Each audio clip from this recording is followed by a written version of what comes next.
नाचत महादेव जगत गुरु चलो देविया में लाल बाबा के सामर भोले नाथ।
बम शब्द उनको बहुत पसंद है।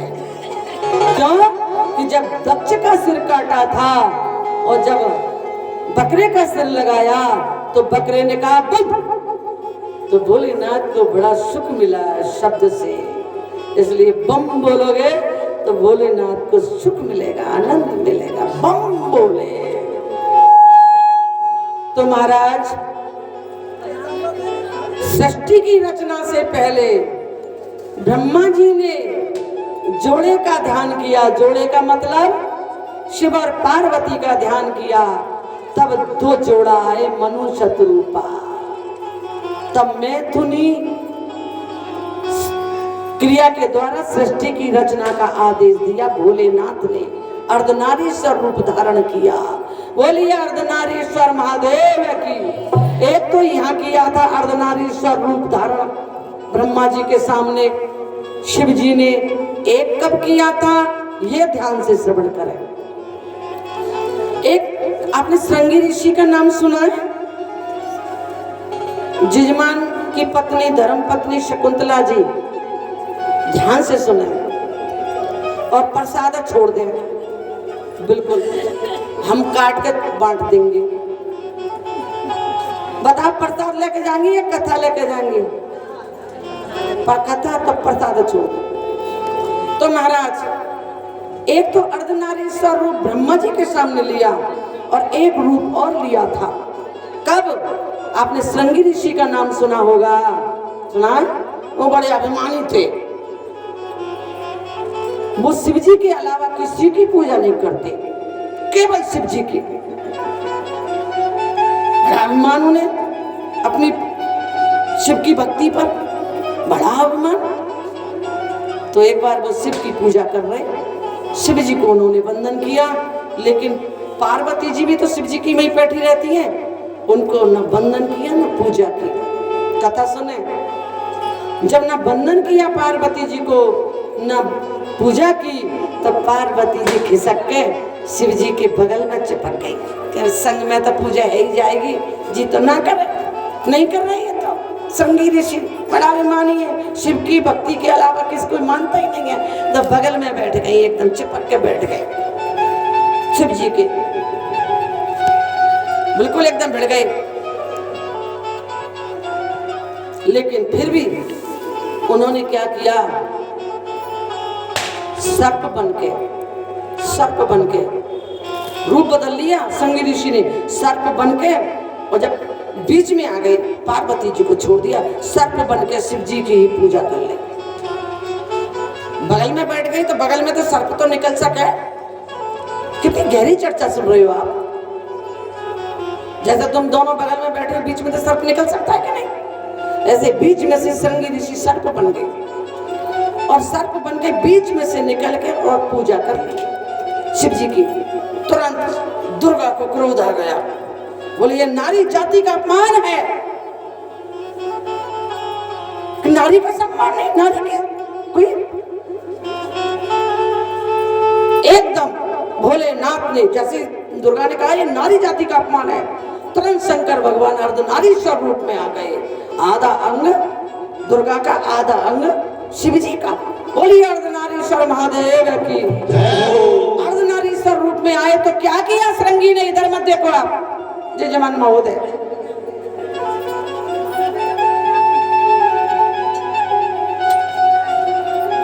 अर्धनारीश्वर रूप में आते ही चूहा बन गए श्रृंगी ऋषि। चूहा बन के और उनके बीच में से कुतरन करने लगे, यानी पार्वती को अलग करने लगे। कुतरने लग गए कि अलग करो, क्यों आ गई? पूजा तो मुझे शिव की करनी है। कुतरने लग गए। तुरंत उनको और क्रोध आ गया कि तुम अलग करना चाहते हो। ध्यान से सुनना कि तुम मुझे शिव जी से अलग करना चाहते हो, मैं अलग नहीं हूं। चूहा बन के कुतर रहे हो, अलग कर रहे हो पार्वती जी को, मैं अलग नहीं हूं। तंत्र शास्त्र में लिखा है कि शिव जी शरीर में हड्डी है, तो मैं रक्त हूं और मैं मांस हूं, इसलिए तुम मुझे अलग कर ही नहीं सकते।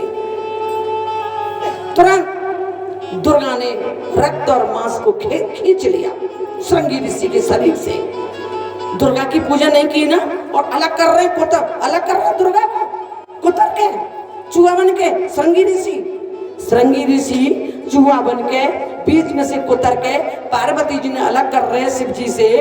तुरंत उन्होंने, पार्वती जी ने अपना रक्त और मांस श्रृंगी ऋषि के शरीर से खींच लिया। पार्वती जी आपके शरीर में रक्त और मांस के रूप में है, अगर तुम उनकी पूजा नहीं करो, उनको छोड़ दो, क्या दशा होगी। जैसे ही खींच लिया तो एकदम वो तो फिर गिर गए, उन पर तो खड़ा ही नहीं हुआ जाए। तुम्हारे शरीर में रक्त नहीं हो, मांस नहीं हो, खड़े हो जाओगे, ढांचा रह जाएगा केवल। तब चरणों में पड़ गए, क्षमा करो, मैं अज्ञानी हूं, मैं तुमको अलग समझ रहा था। मुझे आज पता चला कि तुम रक्त हो शरीर में और मांस हो और शिव जी हड्डी हैं। मुझे तो इस बात का पता ही नहीं था, मुझे आज पता चला। तो ये पता आपको होना चाहिए कि शिव जी और पार्वती जी अलग नहीं है। वो आपके शरीर में पार्वती रक्त और मांस के रूप में है और सब शिव जी अस्थि के रूप में है, हड्डी के रूप में है। हड्डियों का ढांचा रह जाएगा, अगर दुर्गा निकल गई तो हड्डियों का ढांचा। पोषण तो माँ करती है, माँ पोषण करती है, पुरुष केवल ढांचा बना सकता है, पोषण तो माँ करती है। इसलिए माँ के नाम का माँ ही मंदिर, माँ ही पूजा, माँ से बढ़ के कोई पूजा।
बोलो सच्चे दरबार की।